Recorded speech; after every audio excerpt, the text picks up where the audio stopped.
Так, всем привет. Я X5 вот месяца 19 года пробегшего там 50 тысяч на одометре. Стук типа рулевой рейки.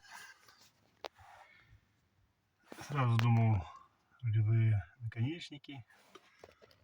Потом на форумах кто-то написал, в чате точнее, что поднять коврик. И вот, собственно, причина. Сейчас попробую, чтобы было видно. Здесь разбита крестовина. Ну, не разбита, разжат. Это вот болт. Сейчас мы зажмем. Я думаю, все пройдет. Спасибо.